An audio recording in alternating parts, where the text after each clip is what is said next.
Welcome to Talk This. It's dangerous to podcast alone.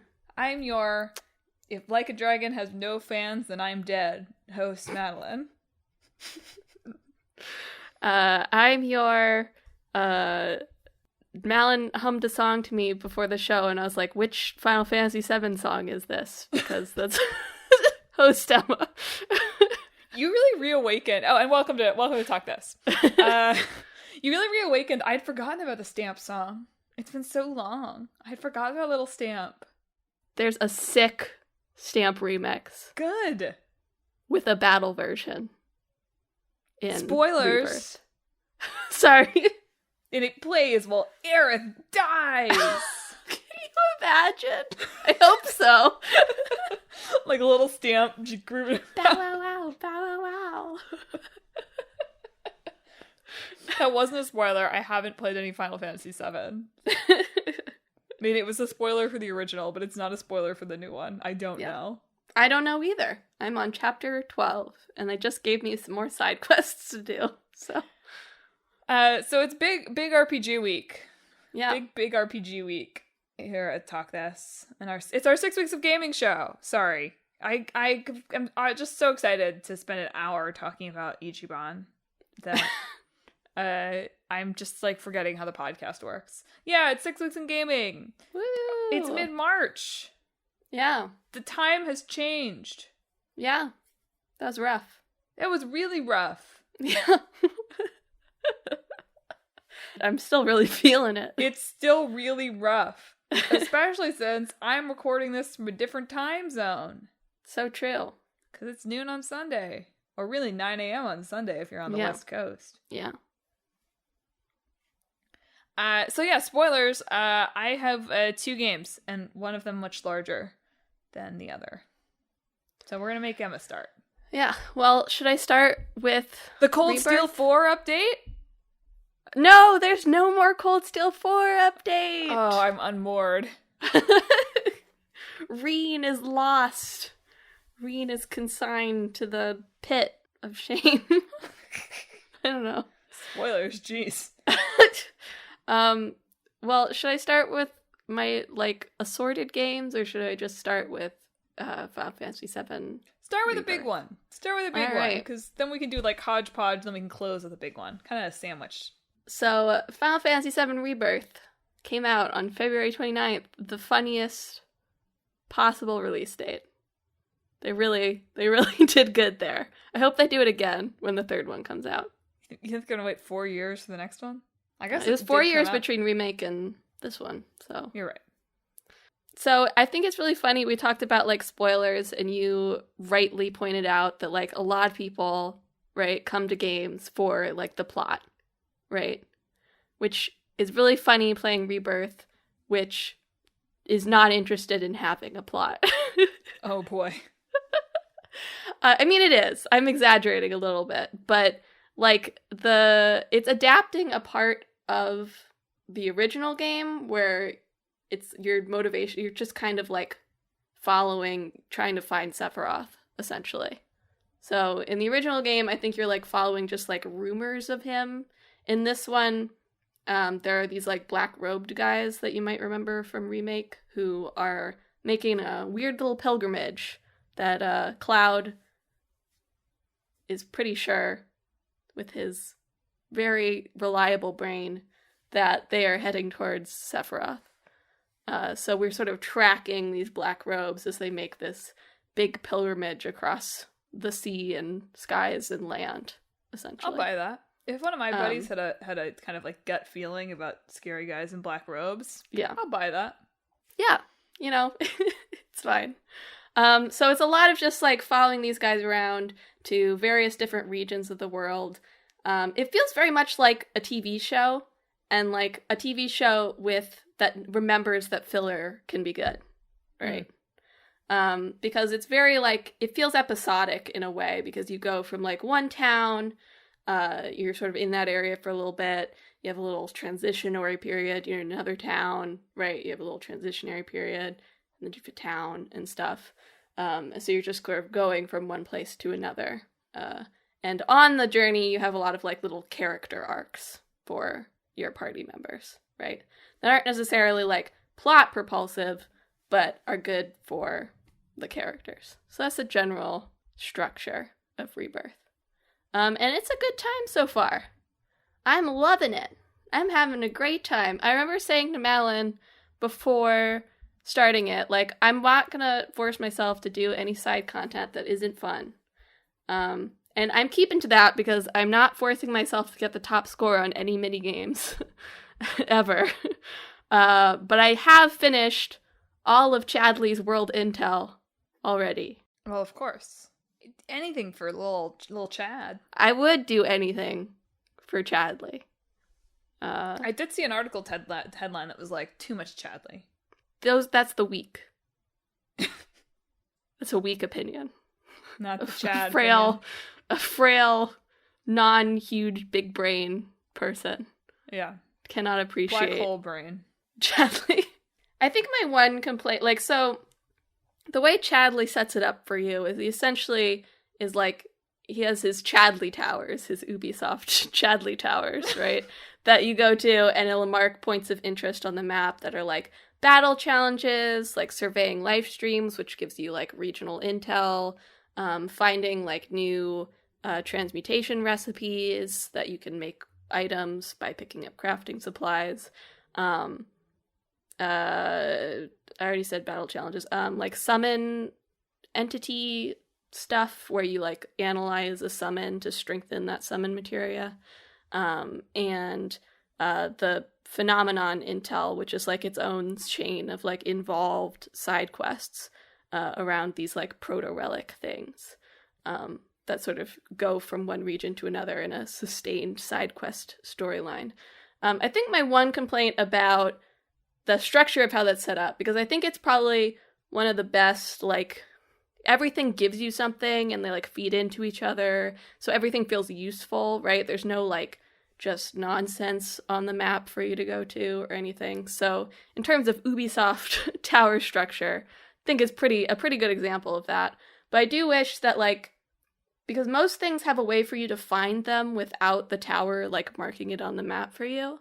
So I wish that if you had found everything before going to the tower, that it would just like mark the tower complete for you. Because I've had a couple times where I've like activated a tower, been like, oh, what things have I missed in this area? Nothing.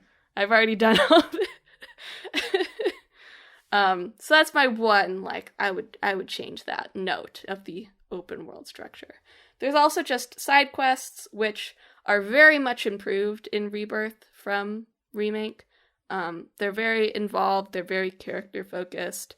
They usually have their own like unique little mini game or music or a special little area that you go to that you wouldn't otherwise. So just generally really strong side quest game, which again, if you played Remake, those side quests were sure there. They sure existed. I remember the one where you find cats. Oh yeah. And like the Johnny chain of side quests in Wall Market. Right. And I'm sure there were some other ones. You save the children in Sector 5 from a monster. And then there were some other ones. In this one, all the side quests feel good and memorable in their own way. The combat is also much improved. It's much easier to do aerial combat because they've added different things to each character that makes that more possible for them. You also have 3 new party members in this one. You get the whole, slight spoilers, I guess, although they showed them all in trailers, but you get the full party.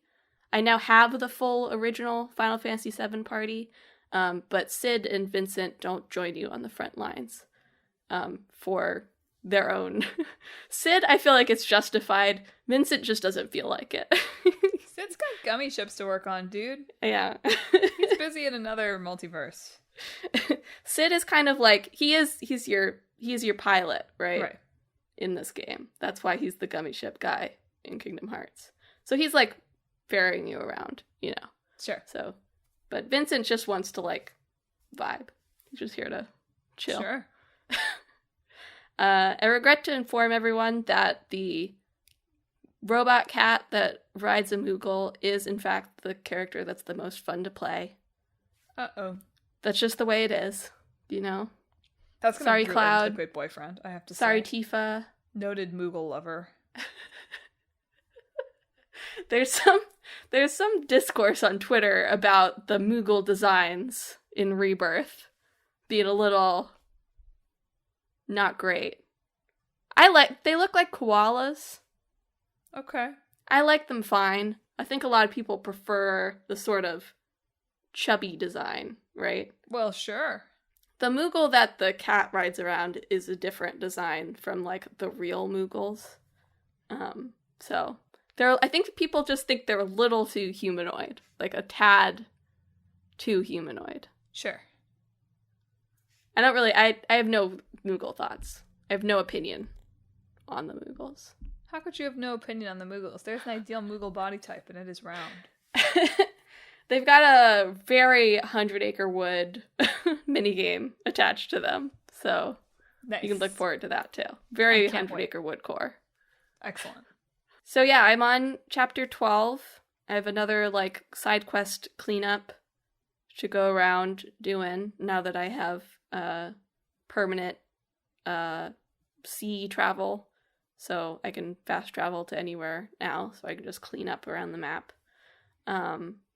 And then I think it's just like a straight shot to the finale. Although I've heard that the last 3 chapters are pretty chunky story-wise, so I still have a while to go. Man, you've been playing a lot of games, though. You're like at the end of that? I've been playing a lot of this game, yes. I sure have. I took March 1st off so I could get a good dent in it. Sure. So that has been, carrying me forward. Yeah. And Emma, did you end up ordering the Insomnia cookies, Cloud? I did not. Come on. There was a review of them that said, like, well, they sure are Insomnia cookies. And I was like, am I really going to do this to myself? To the driver? No. I'm not going to do it. Missed opportunity. What would I do with the cookies? Eat them. Then they're in the house where anyone could eat them, who perhaps doesn't want to eat them. Eat them all in one sitting. I don't think that would have been a good idea. Walk around the neighborhood, spreading the gospel of Final Fantasy VII Rebirth. Anyway, if anyone has heard my description of, like, there's not much plot stuff going on with your party and are worried that it's not weird, don't be, because without getting into spoilers, there is plot stuff happening, like, around the periphery of your party. There's this whole little arc thing happening with Rufus, who's the new president of Shinra, that is very interesting and also kind of very funny from a meta level, but it's okay. So still stuff going on. I'm not finding it, like, confusing at this point, which I think some people might. The stuff that I feel like would be the most confusing is the Rufus stuff, which I feel like they explain everything you need to know with that as the story goes on pretty clearly. So that's not very confusing. And then, of course, if you played Remake, there's the Zack stuff, which does continue into Rebirth, which at this point is still, like, not explicitly explained what's going on, but I'm not really expecting them to explicitly explain it until, like, Game 3. So I'm picking up the vibes of what they're putting down. I've got some ideas, right? I don't feel totally lost with what they're doing with it, but I'm not expecting them to be like, here's what's happening, right? Until the last game of the trilogy. So I'm feeling good about the level of weirdness and confusion, right, happening in this. And do you think that, it's interesting to me to hear you describe this as it's mostly filler, or there's, like, there's all sorts of things. I've just meant it connecting to our talk from there. I mean filler in a positive way. Oh, no. It's very much, like, little character arcs for each character. For sure. Filler complementary. Yeah. But it does make me wonder, obviously if you're making Final Fantasy VII Part 2 here, you can feel pretty good about selling some games. pretty much no matter what. I mean, I know. Not 100%. It is a sequel. It is a PS5 exclusive, so. Sure. But I just mean, it's interesting to me to think about, what does it take to be able to get away with making a game that where you can describe the main plot as happening mostly around the periphery. Yeah, it is interesting. I watched an unrelated video on the Netflix Last Airbender adaptation TV show that just came out that talked about, like, a lot of the reason they're adding, like, storylines to certain places is because they spent a lot of money to 3D model, like, Omashu, right? So by heck, we're gonna spend some time in Omashu, right? We're gonna use these expensive 3D backgrounds that we made in Unreal Engine or whatever. Yeah. And so I was thinking about that in relation to, like, Final Fantasy VII, because it's more realistic style, right? Means that they have to make all of these towns semi-realistic in their size and scope, right? In a way that they wouldn't necessarily have to for the original. Right. It can't be 3 shacks. Yeah. And so if they're modeling these towns, right, by heck, you're going to do stuff there, right? We're not going to make all of Junon, right, or all of Calm, those are the first 2 cities, and not have you do stuff there, and just have you be there for, like, 5 minutes. Like, we put effort into this. This spent money. You're going to spend some time here. Yeah. Which I do think probably my main critique of Remake, and probably that carries on to this, is when you're playing each section, well, almost each section, there's a few sections that are lesser than others, but in general, when you're playing each section, you're like, yeah, this is great, right? Like, there's a lot of good stuff in here, right? I'm feeling it. And then but sometimes when you zoom out and, like, take all the sections next to each other, you're like, oh boy, the pacing.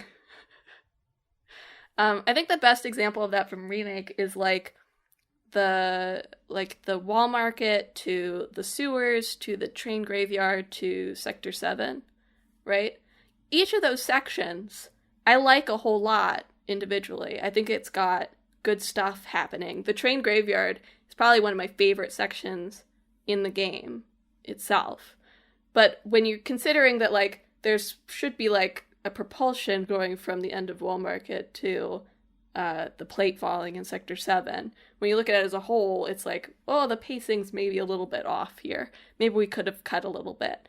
But I totally understand how they fall into that trap, because if you're thinking about it as, like, sections, this section, quite good, right? But you have to think about how they stack next to each other. So I think that's probably my main critique of this Remake series as a whole. I don't think people call it filler negative or, like, stuffing or padding. I don't think it's that, right? They aren't trying to pad it out. They just genuinely are, like, expanding stuff and perhaps not being able to take it in holistically as they're developing it. What do you think the third one will be called?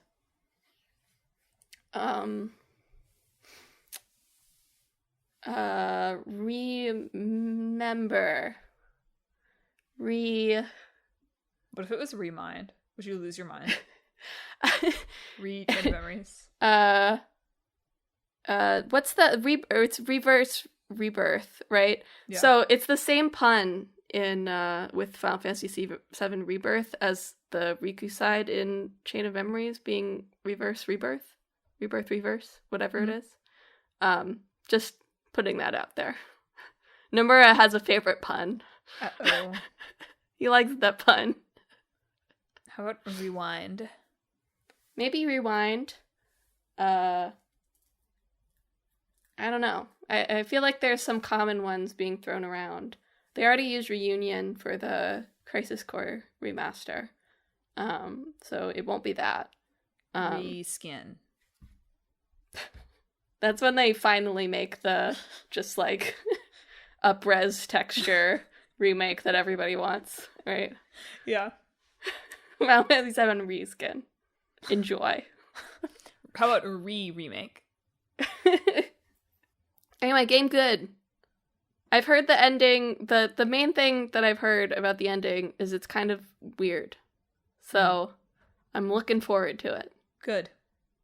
I'm feeling good that I'm not confused currently, right? Sure. So if the ending is confusing, my state of confusion is already lower Right. than I think some people's. So Work your magic, Tetsuya. I'm ready.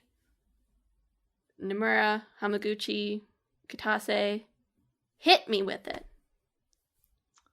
Well, stay tuned next time. Although probably next time Emma won't be able to talk about it in too much detail. No, probably not. I'm hoping I will have started Integrade by then. Right, because that'll be late. Maybe late April. We'll see. We'll see. Maybe it is a time. We will have the PAX episode in there. Maybe it will be a time to give ourselves a bonus week. You're right. To decide if it's a 7 weeks in gaming situation. Yeah. Or if we bump something instead. Before the show, I was saying to Emma, I really only have one game. And she was like, really only? And I was like, well, I guess I have 2. I played some Trine 5. And she's like, oh, Madelyn, you gotta tell us what you thought of the end. Because if you listen to the last 6 weeks podcast, you'll remember that Clickbait Boyfriend and I were trying to finish Trine 5, rapid fire, basically. Listeners, I have unfortunate and disappointing news for you. No! We came up a couple levels short. No! Yeah. Which is really tough because unless there's a reason for, an unexpected reason for Clickbait Boyfriend to be back stateside, we will not finish it until July. No! I know. It's really upsetting. It's a really good Trine. I really recommend playing it. You didn't get it on your Switch? No, I didn't. I probably should have thought about that at the time, but it's longer. It's like the longest Trine, which I wasn't prepared for. Does it have... Well, he doesn't have a PlayStation over there, so it doesn't matter. No. Yeah. We want him to do work over there. He could have a PlayStation over there. He's thought about it. But if he were to get something over there, it would probably be a Switch, because he wants to play Tears of the Kingdom. That's fair. But he has been very sad to miss the Like a Dragon happening over here.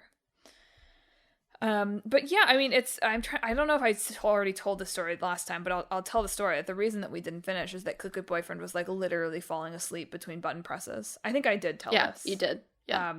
So it's his fault. Yeah. I do have to say, it is his fault. Though he could buy a PlayStation 5 because we did lose a whole day to a flight being canceled. And when a flight gets canceled in Europe, they give you $650. So he could buy a PlayStation 5, and maybe I should suggest that to him. Put my data and save data in the cloud. Yeah. But yeah, good stuff happening with the triplets, pretty levels. We finally unlocked the 6 wizard gets 6 blocks power. I think much of this I already talked about because again, I have not played this since early February. But I am sad about it. I'm sad that it has happened this way. It's triangle strategy all over again. Mm-hmm. But Trine 5, I do think is going to be the king of the Trines. There's something to be said for Trine 2. And the just pure, unadulterated jankiness of it. But I didn't really think anything could ever top that. But Trine 5, I think it's gonna. And you'll find out in July. Looking forward to it. Maybe June. Possibility that he'll pass through here for a conference or something, in which case I will not allow him to do anything but speed through the last 3 levels of Trine 5. There's so many levels, and the levels are so long. And we're not even successfully finding all the gems, so it's not even we're doing completionist. If only PS5 remote play was real, or the PS Portal was real. Yeah. Alas. Wouldn't it be a betrayal if I finished it without him, by myself? It would. I think that might be the end of your relationship. I know. Forever. I would never. It would not be fun to play by yourself. So yeah, that's my one other game that I threw in because Emma seemed so excited that I was going to be able I wanted to know your thoughts. I thought you had finished it. No, I really wanted to. We couldn't. Oh, well. I couldn't do it. I'll have to be patient for the try and check-in. He was too sleepy, Emma. All right, I'll do rapid fire of the other games I played a little bit of in between Infinite Wealth and Final Fantasy VII Rebirth. Woo! Woo! I started playing a visual novel called Heaven Will Be Mine. I played through the first one of the... You pick from 3 different characters and then play from those characters' perspective. So I finished one of them. And then I didn't... And then I started the next one, and I haven't had time to go back to it. It's like there's like 3 different factions in space. One of them kind of wants to return to Earth. One of them's not interested in returning to Earth and thinks they should just like establish themselves in space. And one of them's like, what if we stopped being human? So like 3 different intensities of what should be happening in space. And each of them have like a representative like big mecha pilot with a big robot. But they're sort of like, they're called ship selves, so they're like extensions of the person type big robots, not really like physical, practical type big robots. So I enjoyed that. You sort of like, you go through different missions, and based on the choices you make, it takes you towards one of 3 different endings based on whether you're doing stuff for your own organization, or if you're making choices that help one of the other 2 girls' organizations. Saturn, which is the character I played first, she's just here to have fun. Have fun and flirt with the enemy. So that's what we did. Same. Yeah. I'm enjoying it. I think I'll have a more full sort of picture of what's going on and the different characters once I play the other 2 girls, and probably get the other 2 endings, I think. Probably aim to not repeat the same one, because it's just based on like your alignment leaning towards one of the 3 factions. So yeah, that was good. I'm looking forward to playing more. I started Ender Lilies, Quietus of the Nights, because a new one got announced at a Nintendo Direct, and it's been sitting on my shelf for a little bit. It's a Metroidvania, sort of Soulsian Metroidvania. So listen to yourself. Quite difficult. Very much not my usual type of game. But I like the vibes. You play as like this like little girl, and you collect different like spirits. So your first one is like a knight who has like a basic quick attack, essentially. And as you pick up different spirits, they have different types of attacks that you can summon and have them do. And you also get some abilities for yourself, like the ability to like counter and dodge better than just sort of like throwing yourself on the ground, which is what she does at first. And so as you beat bosses, you learn a little bit more about what's been going on, and like you were supposed to be like this priestess, or you were like the daughter of a priestess, essentially, that was supposed to sort of save the world from this blight, I think it's called. But now everyone is sort of turned blighted except for this girl. And you have to sort of save them from that and recruit them as spirits to sort of follow you along and help you go. So, good vibes. We'll see if I manage to finish it. I'll be coming back to it fresh. I'm gonna finish. I can't have another like combat heavy game that with like different controls playing at the same time, right? Because I think I would just get very confused, my muscle memory. So I'll be going back to it once I'm done with Rebirth, and we'll see how far I get. I'm on like 3 bosses of like, I think there's like 8 or 10 in the game, so we'll see. And then I played the demo, which was just like a timed demo, not like a set amount of content demo for Unicorn Overlord, which is the new tactical RPG from Vanillaware, who made 13 Sentinels that I talked about on the show a few years ago now. It's fine so far. It's pretty standard tactical RPG fare. It's a little bit different in that, like, you have, like, sets of units that you place together, and, like, they have, like, auto attacks that trigger at certain times. So they have, like, active abilities and passive abilities that will trigger for different things. So you're sort of, like, setting them up appropriately so that they can then respond to other units appropriately. So it's not quite like direct attacking. It's like they've got a few different abilities and there's a few different characters in each like unit, essentially. You're Elaine. You're here to take back your kingdom from the evil guy that took it from your mom. Your Vanillaware's requisite breasting boobly character has been kidnapped, and so you have to get her back. But currently I'm very distracted doing all of the little side quests on the map. So she'll have to wait for a little bit longer. So yeah, I played about, like, I think it was like a 5-hour demo. I didn't finish that time. I think I played like 4-ish hours of it. And I enjoyed it. I think I'll probably play it. It scratches. It's not, I didn't come out of it being like, wow, that was something special, you know, but it scratched that tactical itch that I always have in my head. So I'll probably be playing more of it.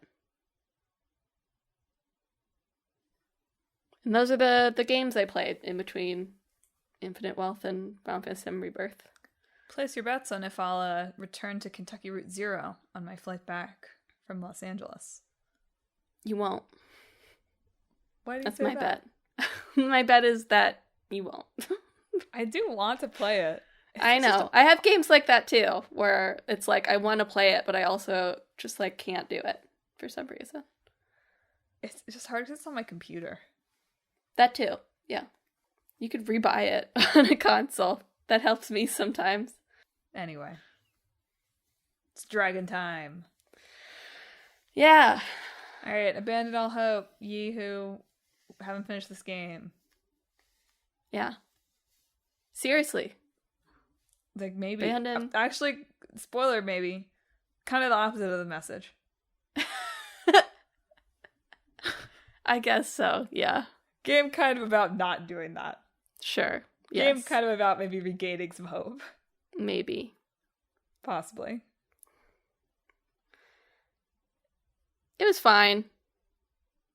That's my review of Infinite Wealth. Wow, that's such a 3-word review. I thought it was all right.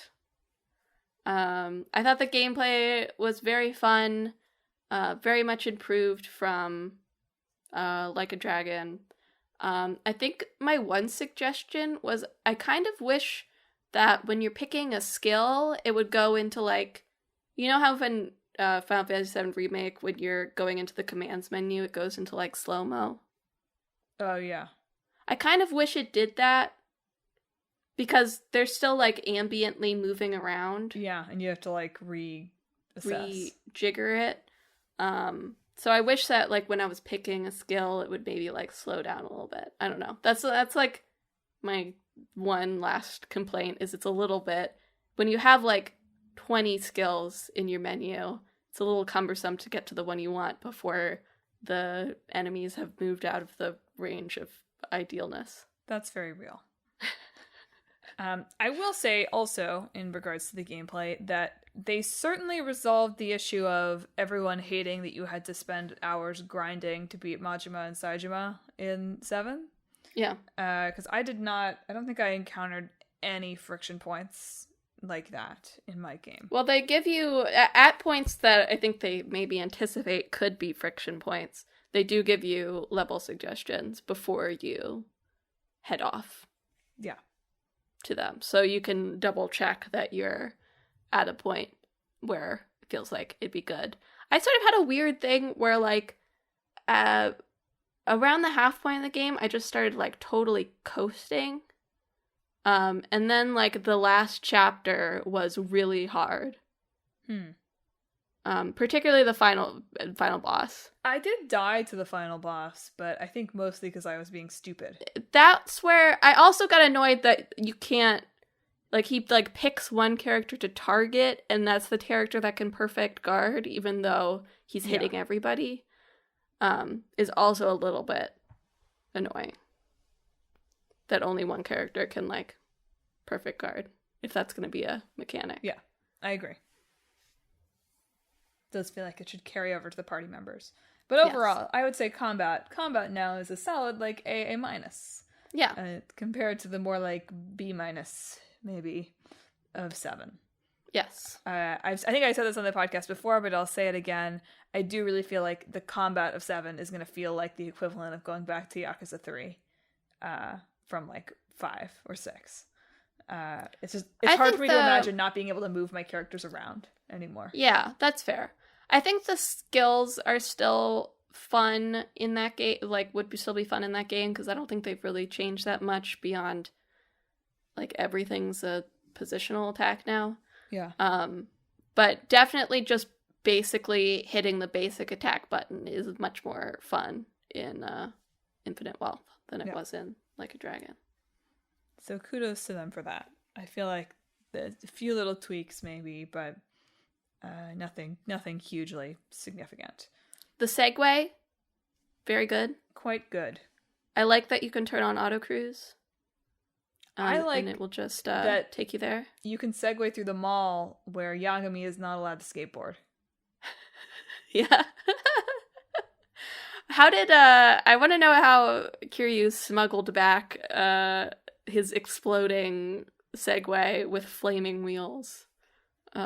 Smuggled back 4 of them. He was like medevaced, probably, right? He was on like a fancy medical plane. I don't think so. I don't think he was on a fancy medical plane. The Daidoji waved their hands mid-action. Yeah, sure. You're right. Or they had them and he bought a new one in Japan. So true. That was probably it. So, to dig a little into the what happened, the story, assessment, I want to start by giving got my notebook, got my notes in all sorts of different places here. I want to start by giving my current update of my rankings of the Yakuza games. With some nice notebook ASMR here in the background. Do you hear it? It's on paper. I did it on paper because I was sitting on the train doing it. All right. Should I do from top to bottom or should I do from bottom to top? Whatever feels good to you. Let's start at the bottom. The way I did this, by the way, in case you're wondering how I did this, is I started out by listing all the games and deciding which ones I felt like were in the top half and which ones I felt like were in the bottom half, and then I ranked them from there. Okay. So at the bottom. And this does not include Kaito Files, because I haven't played that. Doesn't include Ishin, because I haven't played that. Doesn't include Dead Souls. And these are like your overall feelings on the game? Yes. Like story, gameplay. Yes. Music, whatever. Bottom rank is bottom in story and gameplay. Okay. Which is Yakuza 3. I don't know, maybe the story is fine, but the gameplay is so bad. So bottom is Yakuza 3, then Lost Judgment, then 6, then 1, then Judgment. I'll stop there. That's the bottom 5. Yakuza 1's story is actually... It was hard. It was hard to put Yakuza 1 down that far because it's really influential. The story is really important for what it does for the rest of the game, but it actually is not that great. Yeah. When you play it. And Judgment came close to being higher than that, I would say. It's hard for me to shake the feeling of I was ahead of the story, but I was ahead of the story because the story made sense, unlike in Lost Judgment, where the school stories might be further up the list if it was its own game. But the main game story was sort of whatever. And 6, by the way, has stepped up in the rankings a little bit from where it might have been, because this game has made clear that we were perhaps never supposed to think of 6 as the final moment of Kazuma Kiryu. I really want to know if they knew that. No, I don't think that they knew that. I really want to know if they were just like, screw you, Nagoshi. Like, absolutely screw you. We want to make more Kiryu games. Good riddance. I think so. Honestly. That kind of is the feeling I get. And, like, good for them. Because 6 is a terrible send-off for Kiryu, and it's much better if we turn it into another, like, oh, Kiryu, stupid running away thing again. Like, how dumb are you? Better in that it's still third from the bottom. But yes. Yeah, but it's above Lost Judgment. There you go. I don't think it would have been above Lost Judgment until 8 came out. For what it's worth. So then, right in the middle, Like a Dragon 8. I'll come back to that. But then, from 6th place to 1st place, Yakuza 4, Like a Dragon Gaiden, Like a Dragon 7, Yakuza 2, Yakuza 5, and Yakuza 0 continues to reign supreme. Well, my much shorter ranking, as someone who started with 7, is starting from the bottom: Lost Judgment, Gaiden, Judgment, Infinite Wealth, Kaito Files, Yakuza 7. And so here's my assessment of Yakuza 8. It's messy. Somebody should have gone through and combed some of this out. Because there's lots of good ideas. And it just feels like somebody needed to lay all of the story beats out next to each other and say, wait a minute, some of this stuff doesn't quite make sense. The more I think about it, the more I'm like trying to fit both like Ichiban goes to Hawaii and Kiryu reckons with his past. Kiryu reckons into one with game his clinical depression. Was maybe not the best idea. Yeah. The geographical distance between the stories, I think, really hampered things a lot. Especially the ending. If I was to make one edit to this game that wouldn't even like affect anything else, right? Because I have problems with a number of things in this game that I think maybe could have been ironed out. But if I could do one thing, it's that both parties should have been together. It should have just like they should have gone and fought Bryce, and then they all should have gone and fought Ebina. Because I talked to you, like, it's weird that Ebina is like Ichiban's brother, and Ichiban does not talk to him after chapter 1. Learning that, yeah. Or like at all after chapter 1. He talks to him in chapter 1. I guess you're right. And never meets him again. Yeah. And Ebina has this whole speech at the end about like his parallels with Ichiban, and Ichiban's not there for any of that, right? And that feels bad. But also, they introduce all this parallel between Lani, the girl that Akane, Ichiban's mother, is protecting, and Haruka. And after chapter whatever, that chapter where Kiryu goes to Japan, 7? 6, 7? Whatever. That also doesn't come up again. Yeah. They sort of leave that on the floor as well. And so I feel like there is thematic and character potential that they're leaving behind for both Kiryu and Ichiban by having them have 2 separate boss fights where they only have like half the characters with them. So I think if I was going to go in there and be like, I can make one change to Infinite Wealth, it would be that they do Bryce, and then they do Ebina, and you have the whole team with you for those fights. I don't think that would fix all of my problems, but I think it would solidify the ending as emotionally impactful for me.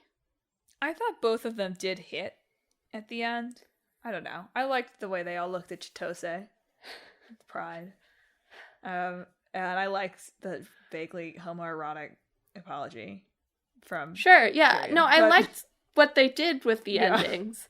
It just felt like there was this like nagging feeling of like, but you're not doing like half of what you could be doing here. Yeah. You know?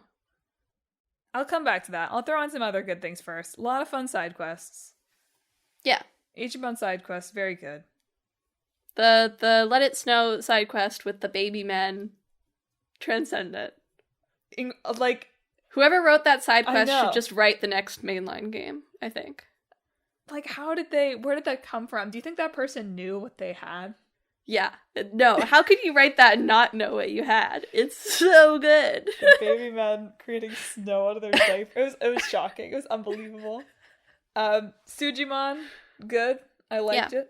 I liked the Sujimon. I know you burned out on Dondoko Island, but like, hey, whatever. I liked the story of Dondoko Island. I just didn't like how the systems encouraged you to just like put down ugly buildings everywhere. That is true. That's the main thing I burnt out. Got my golden Majima statue though. Also, the combat there sucked. Awful. Oh yeah, it was pretty bad. So that was also not good. But Dondok Island, they could refine it. If they wanted to keep it, they could refine it. Yeah. I saw an article online that's like, Dondok Island's the best minigame this series has ever had. I'm like, that is categorically false. Have you played the Cabaret Club? I know, yeah. Cabaret Club, if they don't bring it back next time with the unaging women. Yeah. So, extremely weird for gray-haired Kiryu to go meet Yuki, who looks like the same. Not a day older. She looked a little older before she got the hostess getup on, but then did not look older. Yeah. Many of the Kiryu lifelinks were quite good. I really liked the one with the Yakuza 5 taxi boss. That was not a guy who I would have been like, I want to hear from him again. And I think was really well done. Pleasure to see Akiyama again. Pleasure to see Date get beat up. Go Kiryu. Sorry. He's voiced by Goofy in the English dub, so.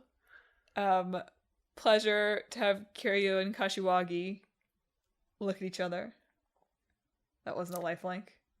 I know, I don't have any history, but they had a little, little side quest conversation or whatever that I thought was really well written and emotional. Yeah. I wrote down in my notes that I'll make you a drink worthy of yourself then. Like, hell yeah, Kashiwagi, that's poetry. Yeah. Nice one, bartender. Who will be the bartender in the next game? Both mysteriously alive people from Yakuza 3. Yeah. It has to be someone else. It'll be Hanuma, obviously. If only. Okay, so let's talk about that. Gaiden, great game. Does not interact with this story at all. Yeah, you'll notice that for me, Gaiden is like way down on my rankings, which it probably would have been above Judgment before I played 8. But I think that somehow Gaiden and 8 make each other like worse. It's weird. If you think about them in tandem. I think Gaiden, I mean, a lot of Gaiden is like very fluffy, very nothing, but I think that the actual, like, if you were to stitch it together into the 2-hour movie of the plot, it's pretty good. It's a good, like, final closing of the Omi and Tojo showdown situation, and Kiryu crying at the end is great. And it's worth it for all of that alone, and Hanawa is an interesting and good character for that, and a classic Kiryu buddy character in a lot of ways, and then none of that. Yeah. Nothing. None of that is in 8, which is, like, so strange. I don't know. Also, like, none of the kids really think he's alive stuff really seems to travel over either. Yeah. So it just feels weird in hindsight, I guess. I don't know. Speaking of which, I think and Malin will know, I think the pinnacle of my feelings on Infinite Wealth are emblemized by Longto's 6-year-old son. This was the anti-spoiler, because when you texted me, like, I wonder if they remember the son, I was like, oh, surely they do not remember the son. It's almost worse that they do remember the son. No, it's not worse. It's almost worse, but it's not worse. It's almost worse. I do just want to say, it's better that they remembered him. If I didn't remember him, if I didn't remember him, I would really think they were planting seeds for Yakuza 12. Also, by the way, well, no, I'll get to my Y9 predictions, but triads are involved. Continue. Okay, so Wang To, you meet him. He gives an interesting sort of monologue on the American dream. Face of Daniel Day Kim.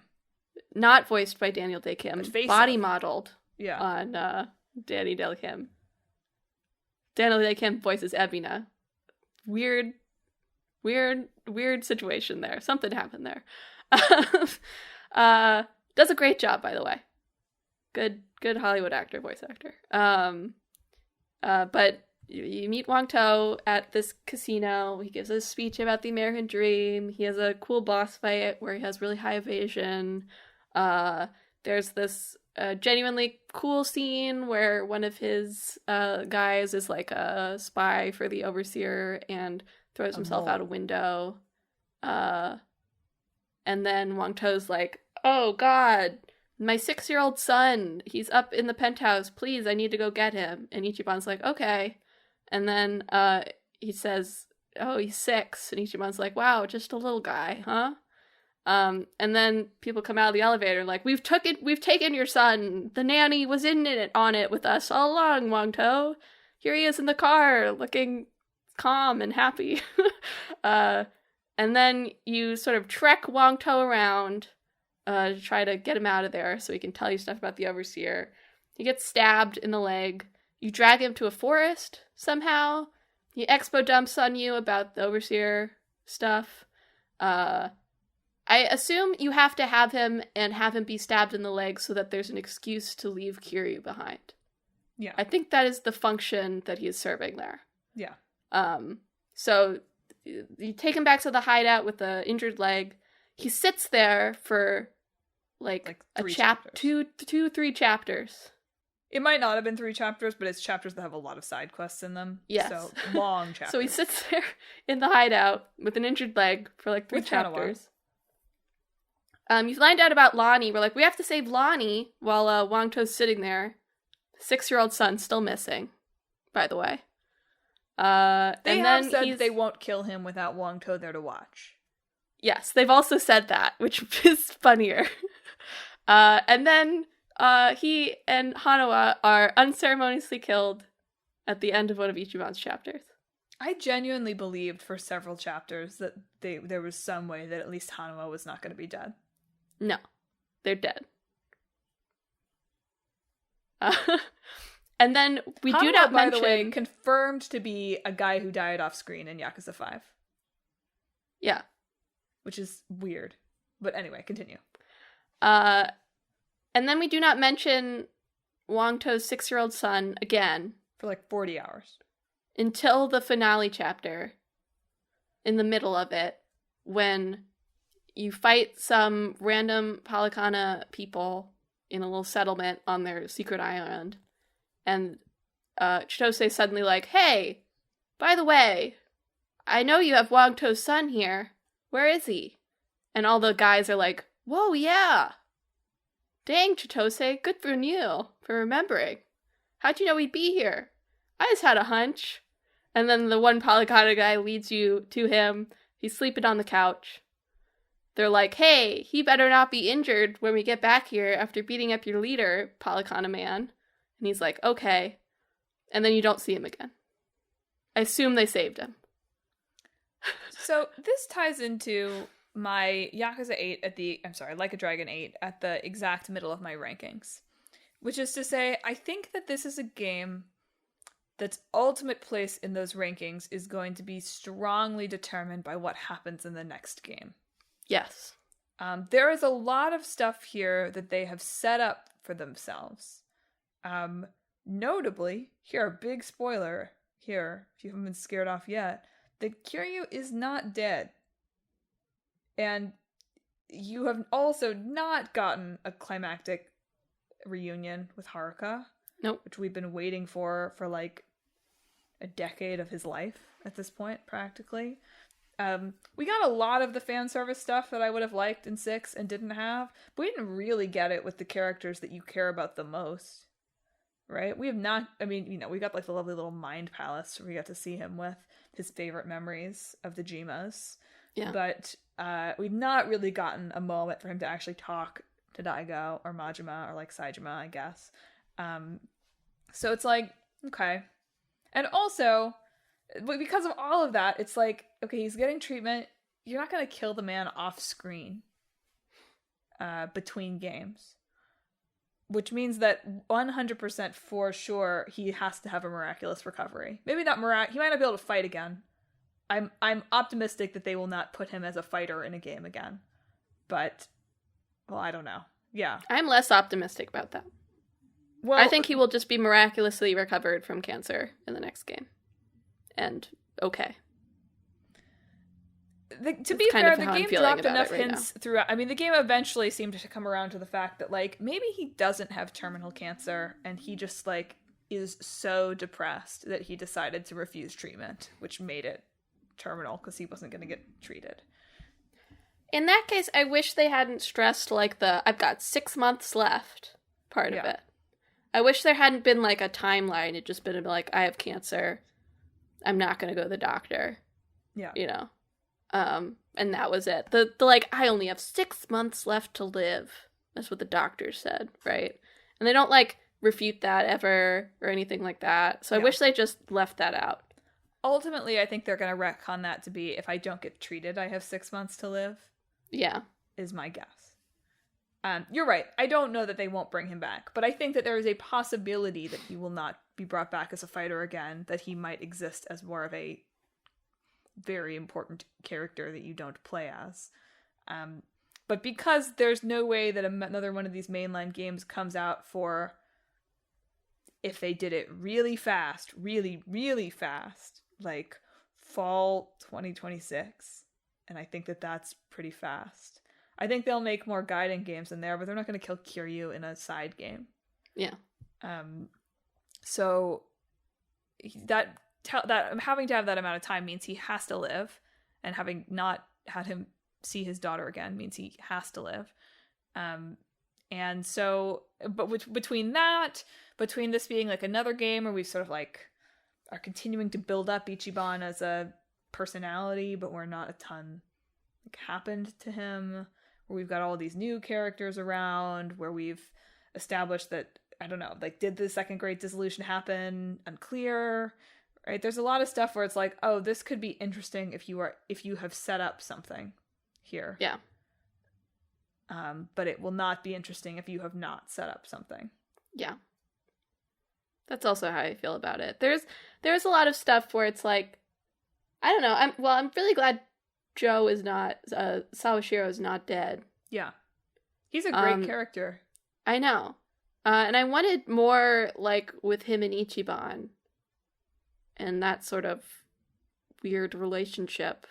Especially, like, now that the Masato Arakawa is dead. And both the Arakawas are dead. And it didn't really give me that. I believe that the son is dead, but... Well, whatever. You know what I mean. Yeah. And they didn't really give me that. And I thought that the Ichiban's mostly, like, Arakawa focused, like, reaction to meeting his mother was in character, right? But maybe that shouldn't be, like, the driving point of the plot for for most of Ichiban's story, if it's just gonna be kind of nothing for that character in the end. Like, he's like, it's like, oh, thanks for giving birth to me. Like, that was a great scene, don't get me wrong.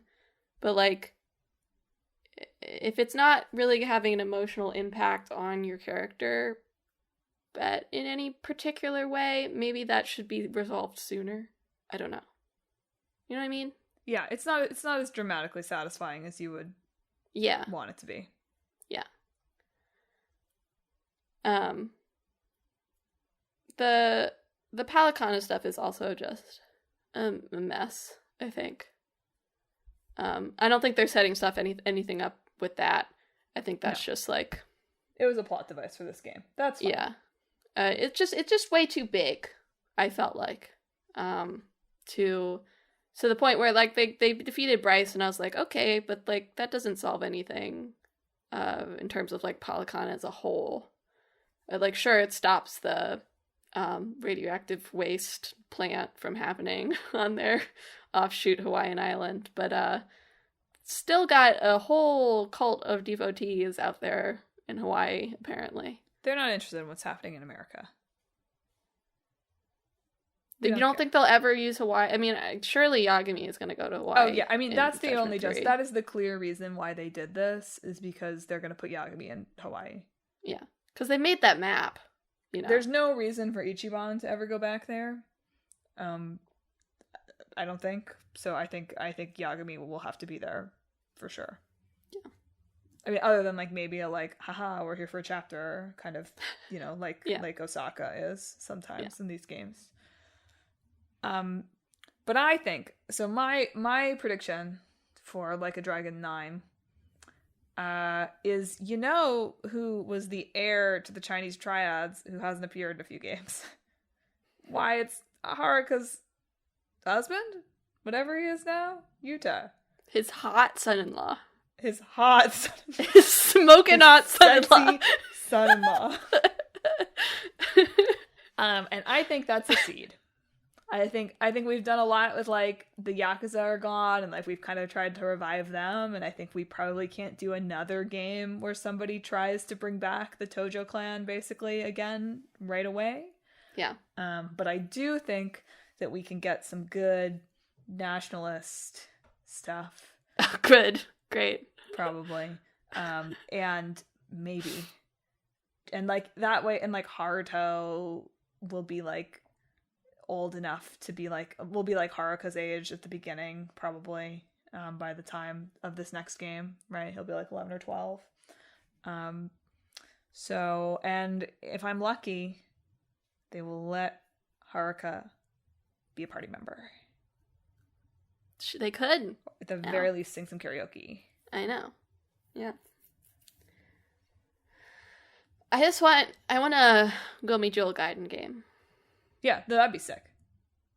Sunhee, Jungihan, great drink links. Love them. I would like more of them. TBH. Agreed. Why did they make Jungihan join, like, the last chapter? Why did they do that? Somebody was like, I have a great drink link idea. And they were like, okay. I guess. I spent so long just doing his whole Bond bingo in a single chapter. I think the one thing I would change in the game is I would not have them do a video on Kazuma Kiryu. What do you mean? Like the expose alive video. Yeah. At least not until the very end. They can see him at Tojo headquarters or like the whole with the boys. VTube thing is a whole other can of worms. It doesn't. Why is she talking with the Yakuza while exposing the Yakuza? If I was a viewer, I would think, this seems sketch. Yeah, but you're too like these viewers are not that smart, right? We have to. But it's all about like call out culture, and she's selling herself out. Yeah. She's talking to the crime bosses about other crime bosses. Come on. You're right, of course. Anyway. My real suggestion would be that the campaign should have started split and then come together at the end. That would have been my structural edit to Infinite Wealth. My real suggestion is maybe auto-tune Adachi a little less than Machine Gun Kiss. Maybe auto-tune less in general in the English dub karaoke. God. Oh, okay. If I can just put on my one last, like, offended woman hat. There's, like, the one scene where Chitose is explaining, like, how she became a VTuber and stuff. And, like, she mentions, like, oh, I'm in Hawaii. My parents don't really know what I'm doing. And Ichiban says, unprompted, oh, yeah, I bet they wouldn't let you dress like that if they knew.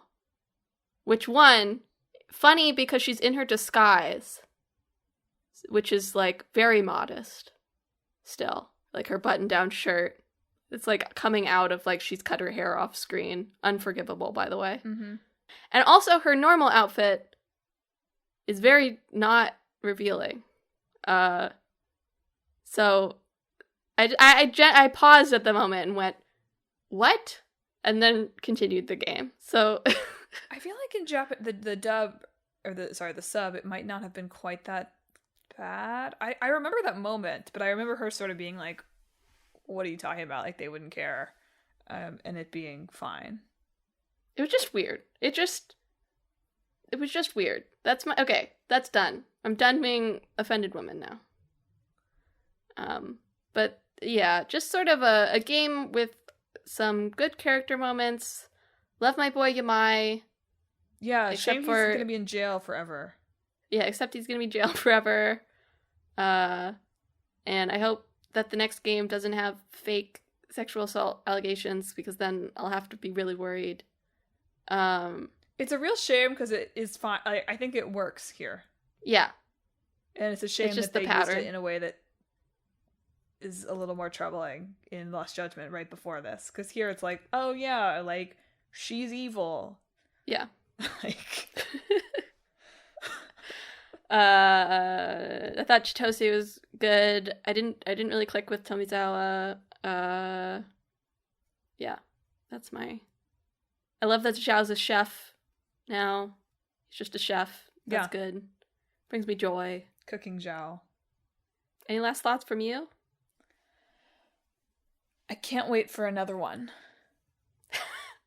I was thinking about what it must have been like to play Yakuza 5 when it came out in 2012, and Kiryu's like bleeding out in the snow, and Haruka's abandoned her idle dreams, and then they release 0, and they make you wait 4 years to find out what happened. Don't they end like every Yakuza game with Kiryu being stabbed though? Yeah, but on this one he was like very, like, oftentimes there's then a post credit where it's like, he's fine. Okay. But yes, I can't wait for what comes next. We don't know anything that's coming next, and that I can't wait. So I really want this stuff to pay off. We'll see. Hope so too. Those are my thoughts. Well, listeners, you still there? Still there? We scare you away? I'm here. Do you have a ranking of the Like a Dragon games? Have you played any Final Fantasy VII Rebirth? Do you think it's a good party? How do you feel about the Moogle featured? Are you disappointed in me for not finishing Trine 5? I am. If you have thoughts about this or anything else on this week's episode, hit us up on social media. We are on Facebook, Twitter, Instagram, and YouTube at Talk This Podcast. You can also visit our website, www.talkthispodcast.com, where you can read all about the show, check out the games in the hat, and read our blog featuring long-running series Clickbait Boyfriend and Split Screen. But most importantly, if you enjoyed the show, you should subscribe. We're on Apple Podcasts, Google Podcasts, TuneIn, Spotify, Pandora Podcasts, online and on the app, Overcast, Pocket Cast, wherever you can find podcasts. Probably on your little phone radio app in Hawaii. Subscribe to Talk This. Next week we got some games. Talking about Etrian Odyssey and The Expanse, a Telltale series. And after that, it's our PAX recap episode. Mm-hmm. We are uncertain how PAX is going to go. We'll see. It'll be fun. We'll have fun. It'll be fun regardless. But man, you're talking about Final Fantasy VII, and I'm just thinking back to the glorious 2020. Dang, yeah, that was good. Animal Crossing thing, met Tom Nook, waltzed right up to grab our Final Fantasy VII demo ticket on Thursday. Yeah. Hand sanitizer was good enough. Wasn't Control that year too? No, Control was the year before that. Oh, okay. That was the first year. I was like, that would have been a great year. Malin broke a game. I think I played Maquette. There was some game that I did break. I've broken a game pretty much every time. Tradition. Got it. So watch for us near Wild Bill's, slurping down endless, bottomless soda. I hope they're there. They will be there. If the Wild Bill's is not there, it's over. That's the end. We turn around. Well, do you want to sign us off for this week, Mel? Sure. Listeners, this week, I hope that you are narratively consistent and you have your buddy by your side when it would be most emotionally resonant for that to be true.